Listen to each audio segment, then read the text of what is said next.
Trešdien, 28. oktobrī, notika jau trešais valsts prezidenta Valda Zatlera un Strateģiskās analīzes komisijas rīkotais Latvijas fórums – mikrobiznesa un pašnodarbinātības ideju darbnīca.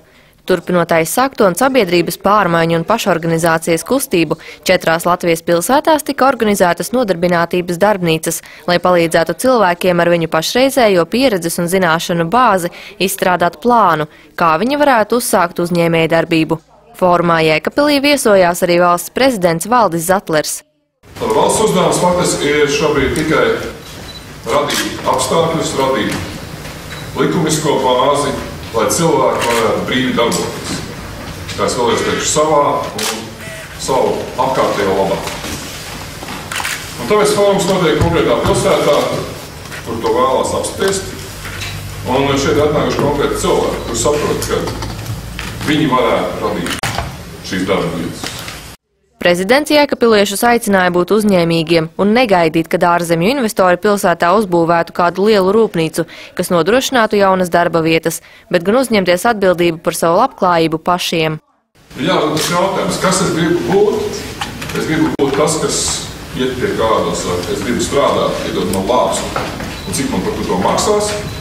Vai es gribu būt tas, kas strādā pats, izvēlās, kur strādā pats, un saka, zini, man tik daudz ir ideju un man ir tik daudz darba, ka es varētu uzaicināt savu kaimiņu, es varētu uzaicināt savu klases biedri, cilvēku no ielas, strādāt manā labā.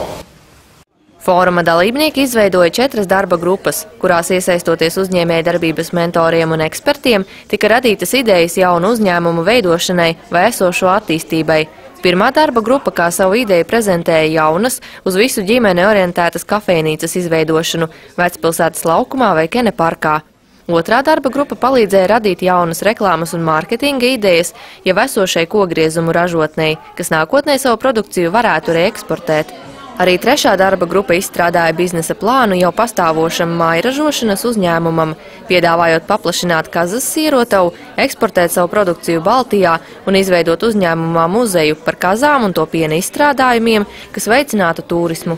Savukārt 4. grupa prezentēja ideju par mazpulku tīkla izveidi, kas sadarbībā ar pensionāriem ražotu ekoloģiski tīru pārtiku un būtu arī kā starpnieks starp ražotājiem un pircējiem.